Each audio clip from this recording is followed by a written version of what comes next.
Bom dia, a paz e a graça do Senhor Jesus. Está começando mais uma edição do programa De Volta à Palavra.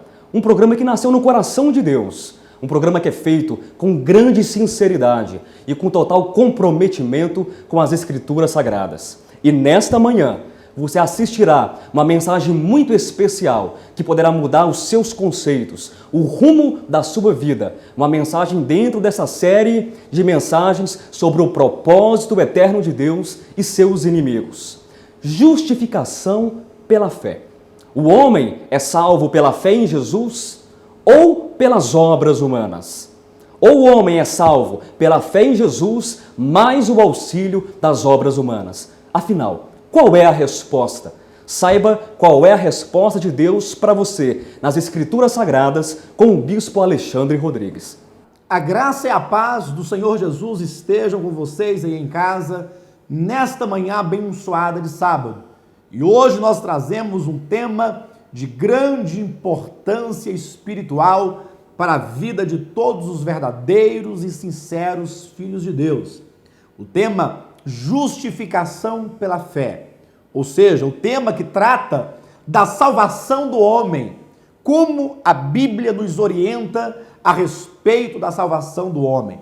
Sabemos que essa questão da salvação e essa questão da justificação, por um lado, foi de grande problema para a igreja cristã ao longo dos séculos, e por outro, também teve uma grande importância de gerar profundas transformações na vida prática da igreja cristã.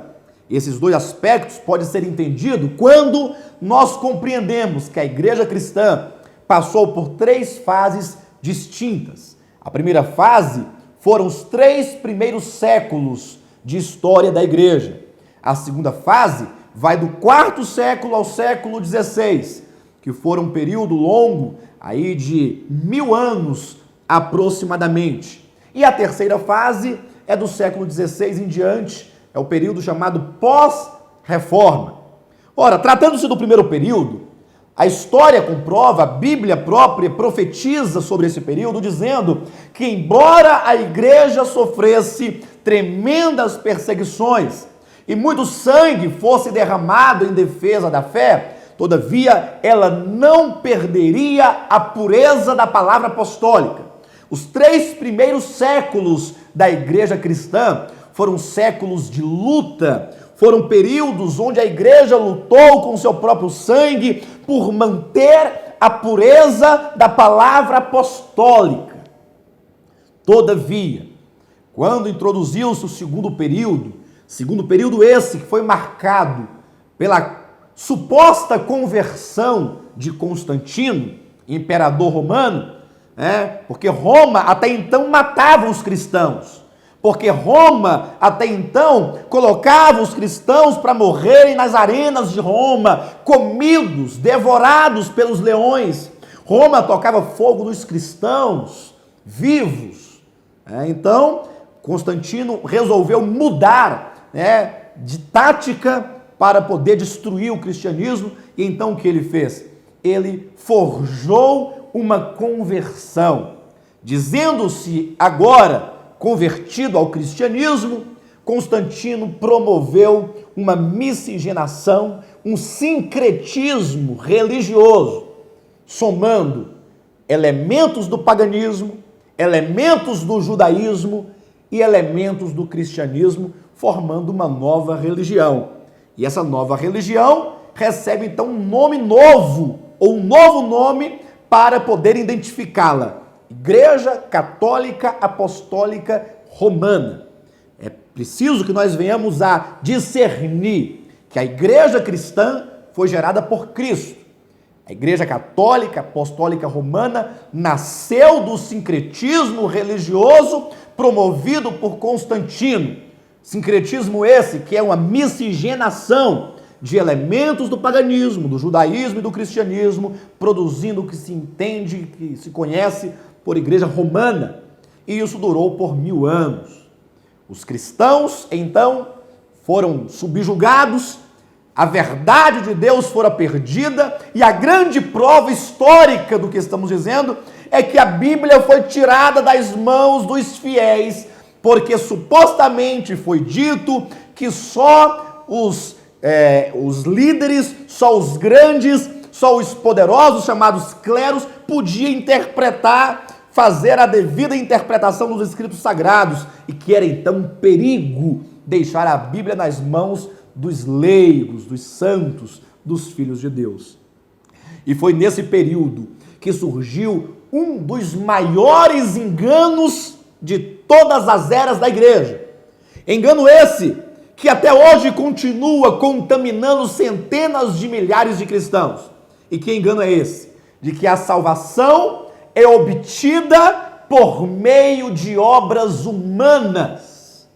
Ora, basta que vocês leiam a história, e basta que vocês leiam a Bíblia, e tudo ficará esclarecido.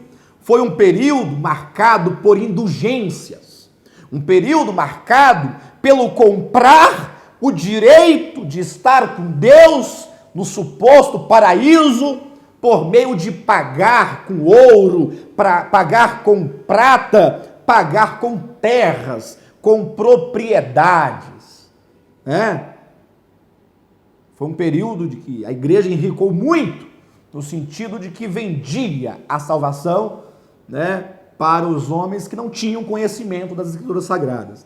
E aqueles que não podiam pagar, que não tinham meios para poder pagar, esfolavam seus joelhos nas escadarias, pagando suas penitências, caminhavam, uma quantidade grande de estrada, com pedras na cabeça, se autoflagelando, para ver se por meio do sofrimento, uma vez que não tinha a condição de pagar a salvação, poderia alcançar algum bem-estar na vida futura. Foi nesse período onde a divulgação dessa doutrina herética, salvação pelas obras, se difundiu ao máximo.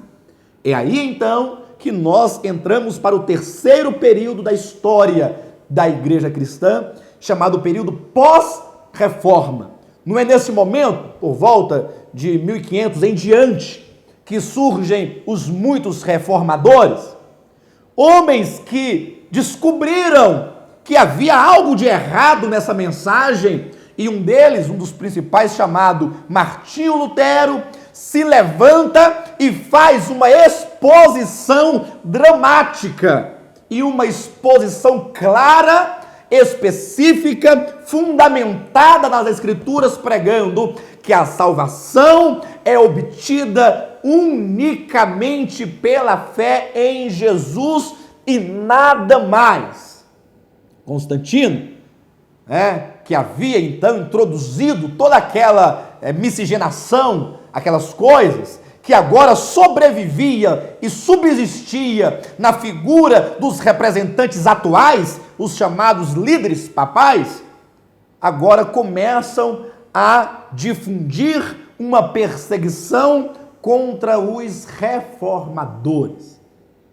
Quem eram os reformadores? Não eram hereges. Quem foram os reformadores? Não foram pessoas insubmissas, que queriam criar uma nova religião. Não, foram pessoas que compreenderam que a Bíblia ensina que a salvação só pode ser obtida pela fé em Jesus e nada mais. E eles então levantaram essas questões.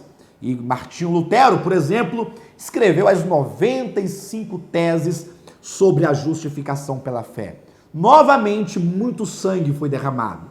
A igreja, daquele tempo, a igreja romana, novamente se volta a combater os cristãos e começam a matar aqueles que professam uma salvação absoluta em Jesus. Muitos cristãos, muitos reformadores foram mortos pela Igreja Católica Apostólica Romana pelo simples fato de professarem que a salvação é unicamente pela fé em Jesus.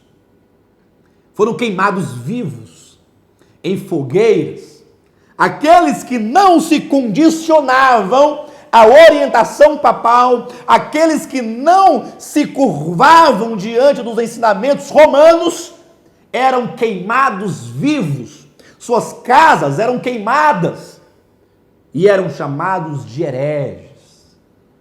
Aí explode a grande reforma protestante.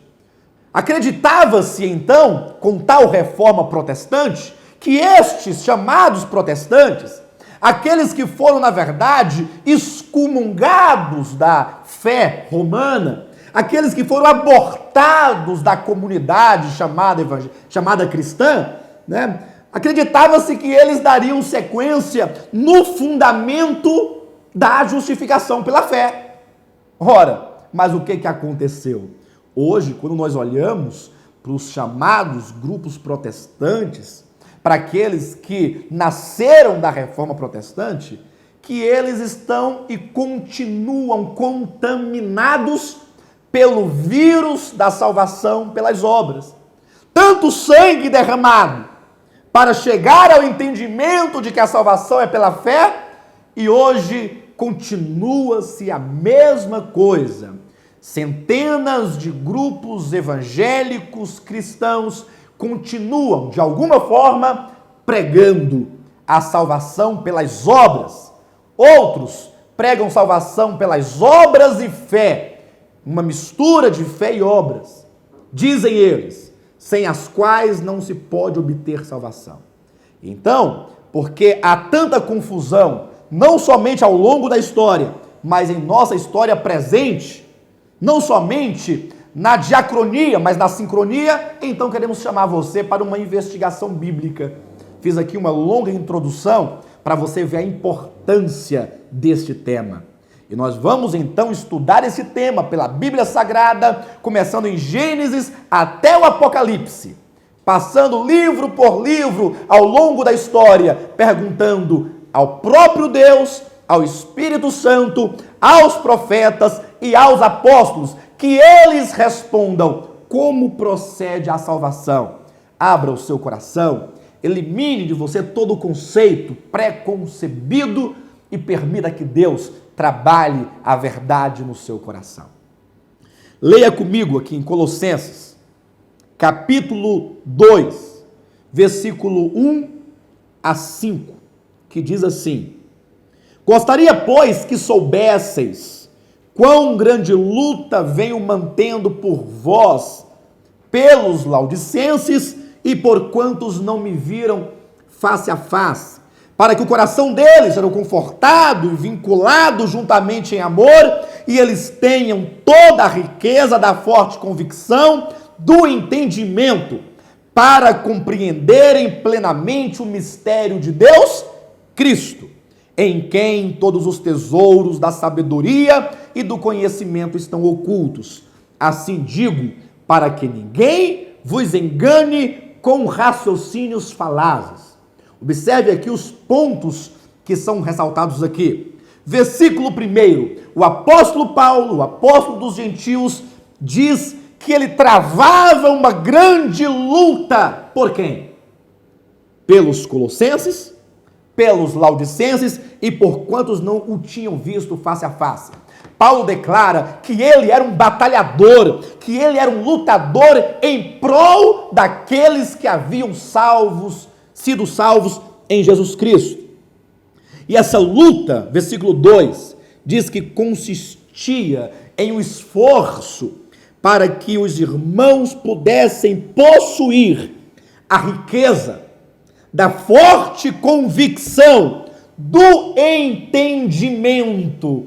Paulo lutava para que a igreja mantivesse um entendimento sóbrio, sadio, sem fermento, sem vinho, sem corrupção, sem mentira, sem engano, para compreenderem o mistério de Deus. Quem é o mistério de Deus? Está aqui, olha, Cristo. A preocupação de Paulo é que os irmãos mantivessem um entendimento claro a respeito de quem é Jesus. quem é Cristo. E ele diz mais, porque em Cristo é onde se concentra os tesouros da sabedoria e do entendimento. Estão nele ocultos. E ele diz assim no 4, assim digo para que ninguém vos venha a enganar com raciocínios falazes. O apóstolo se preocupa para que você que está em casa, para que eu que estou aqui, nós que somos a igreja cristã, nós que somos o povo verdadeiro de Deus, Paulo se preocupa para que nós tenhamos o discernimento do mistério de Deus que é Cristo. Se você não souber quem é Cristo, será enganado. Se você não conhecer a plenitude da pessoa de Jesus, se não tiver um entendimento absoluto do que significa a obra de Cristo na cruz do Calvário, as pessoas vão te enganar com raciocínios falazes. É preciso que nós tenhamos plena clareza sobre quem é Jesus. E esta resposta sobre quem é Jesus encontra-se desde os primeiros capítulos da Bíblia. É lá no capítulo 3 de Gênesis, onde nós vamos encontrar a história do homem. Deus criou o homem perfeito. Se você verificar, inclusive, em Eclesiastes 7:29, nos é dito que Deus criou o homem perfeito. O homem foi criado sem pecado. O homem foi criado e colocado num paraíso. O homem, quando criado por Deus, ele tinha plena comunhão com o Pai no jardim do Éden. O próprio nome Éden significa prazer, prazeroso, aquilo que promove prazer. Quando Deus criou o homem, não havia lágrima, não havia angústia, não havia dor, não havia morte, não havia corrupção, não havia tristeza, não havia depressão. Ora, a Bíblia nos ensina nos 3 primeiros capítulos da Bíblia, nos 2 primeiros capítulos da Bíblia, que o homem fora criado perfeito, sem culpa, sem mácula, e podia gozar e desfrutar de íntima e acessível e profunda e constante comunhão com o Criador. Todavia, no capítulo 3, nos é dito que o homem e a mulher acabaram por cair em transgressão. É a chamada queda do homem. O pecado nasceu ali em Adão e nasceu no coração de Eva quando ambos comeram daquele fruto proibido. Lembrando que não foi uma mera desobediência, foi muito mais do que isso.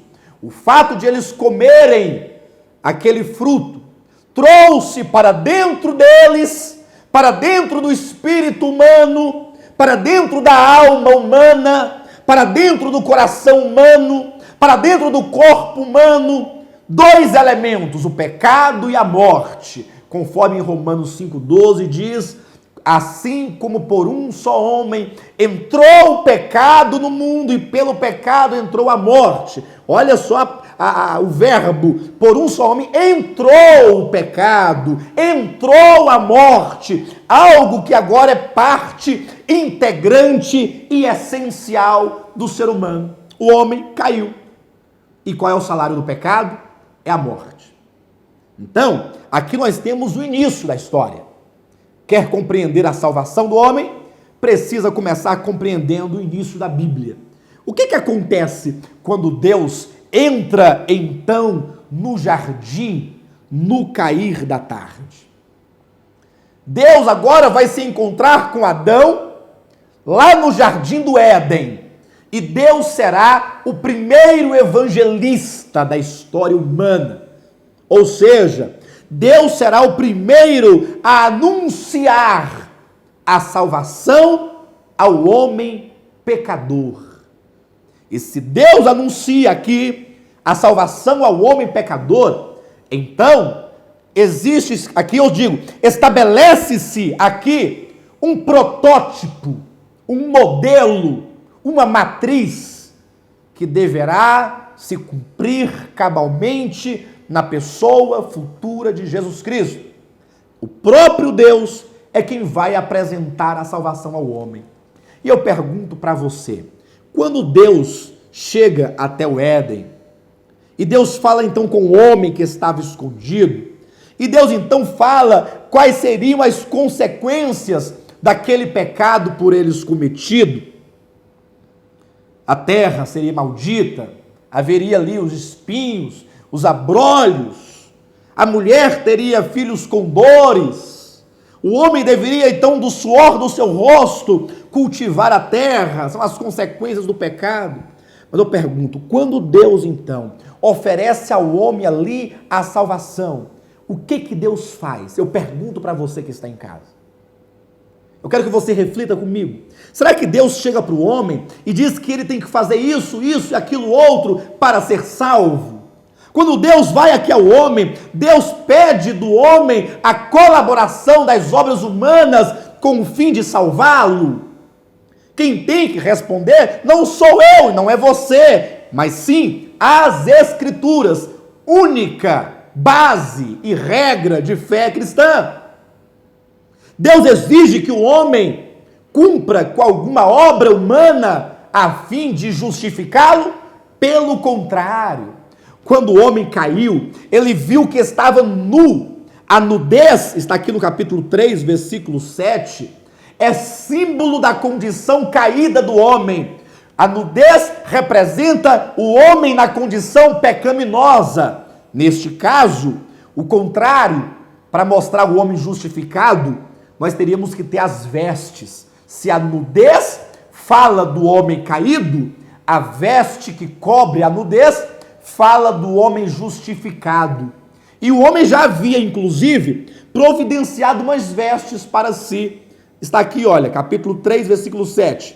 Abriram-se então os olhos de ambos e, percebendo que estavam nus, coseram folhas de figueira e fizeram cintas para si. O que acontece? O homem, quando percebe que é caído, logo ele é tendencioso a querer, com as suas próprias mãos, produzir um meio de auto-justificar-se. A salvação ou justificação por meio de obras é fruto de uma mente caída que quer se justificar diante de Deus. Quando Adão e Eva colheram folhas e produziram para si vestes, eles queriam dizer: nós caímos, mas nós podemos construir a nossa justificação. Podemos produzir para nós um meio de nos auto-justificarmos. Só que o que eles não sabiam é que quando o sol esquenta e os seus raios tocam as folhas de figueira, que representa a tentativa do homem de se auto-justificar, aquelas folhas secam. Por melhores que sejam as tuas obras, por melhores que sejam essas vestes que você está produzindo, porque você pensa que ao guardar este ou aquele mandamento você será salvo. Você pensa que porque não come essa carne ou aquela, você será salvo. Você pensa porque não corta seu cabelo, será salvo. Porque não tira os cabelos das pernas, será salvo. Porque veste uma roupa longa, será salvo. Porque faz o bem ao próximo, será salvo. Tudo isso é mero engano de Satanás. São folhas de figueiras que, quando os olhos de fogo do Senhor Jesus forem postos sobre as tuas obras humanas, com o fim de ser salvo, será queimada, assim como as folhas de figueira queimam e murcham ao calor do sol. Está em Isaías, muito claramente ali escrito, capítulo 64, versículo 6. Mas todos nós somos como o imundo, e todas as nossas justiças como trapo da imundícia. Todos nós murchamos como a folha, e as nossas iniquidades, como um vento, nos arrebatam. As tuas melhores justiças, está aqui, olha, são como trapos de imundícia. Graças a Deus pela sua palavra, porque ela nos mostra que o melhor do homem é trapo de imundícia. Ou seja, para Deus é imprestável, é folha de figueira. Quem sabe cobre alguma coisa, mas tão logo vem o sol, esquenta-se o sol, murcham-se as folhas e a nudez torna a ser exposta. Então, quando Deus vem, Deus tira aquelas vestes do homem, Deus rejeita completamente as vestes de folhas de figueira. Mas Deus não é aquele que apenas rejeita o que você faz. Não, ele rejeita as obras humanas aqui simbolizados pela veste de folha de figueira. Todavia, Deus providencia uma nova veste. Lógico, uma veste que seja capaz de te justificar verdadeiramente. Deus manda que o homem pegue ali um cordeiro. Adão, vá buscar um cordeiro. Adão traz aquele cordeiro que não tinha pecado, aquele cordeiro que era inocente, aquele cordeiro que não tinha noção do que estava acontecendo, um cordeiro totalmente alheio ao pecado de Adão, à culpa de Adão, à transgressão de Adão. E Deus fala: olha, Adão, eu vou fazer vestes para você, vou fazer vestes para você e para a tua mulher, não de folhas de figueira, mas de peles de cordeiro. E para que a pele do cordeiro, lógico, seja tirada para se tornar então vestes para o homem, é necessário que primeiro o cordeiro seja morto, o cordeiro seja imolado. Capítulo 3, versículo 21. Fez o Senhor Deus vestimenta de peles para Adão e para sua mulher e os vestiu.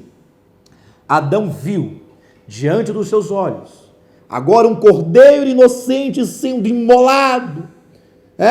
O sangue daquele cordeiro sendo derramado, e talvez Adão pergunte: mas Senhor, este cordeiro não tem culpa do meu pecado, este cordeiro não pecou como eu pequei, não participou do meu pecado, esse cordeiro é inocente, sem mácula, esse cordeiro não tem defeito.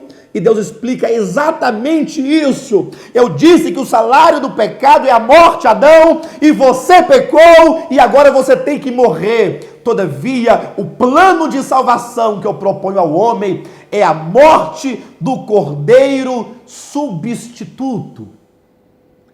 O cordeiro morre no seu lugar, ele paga a sua culpa, ele recebe sobre si o dano da sua transgressão. Ele deveria viver porque não tem pecado, você deveria morrer porque tem pecado. Então ele pega e assume o seu pecado, o cordeiro assume a sua culpa, o cordeiro recebe sobre si a penalidade que cabia a ti. E quanto a você, recebe do cordeiro a sua inocência. Do cordeiro, você recebe a sua perfeição. Do cordeiro, você recebe o direito de viver.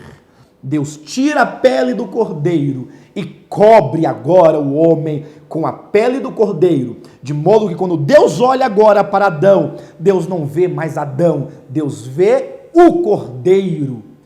O Adão agora fora coberto com a pureza do cordeiro, com a inocência do cordeiro, com a perfeição do cordeiro.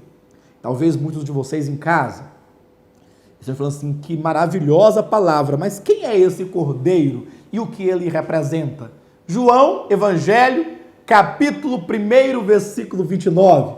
Estava João Batista batizando nas águas do Rio Jordão, quando de repente vem descendo Jesus Cristo, o Filho de Deus, vem vindo ao encontro, e então João Batista diz para aquelas pessoas: olha, eis aí o Cordeiro de Deus que tira o pecado do mundo. Jesus é o Cordeiro de Deus.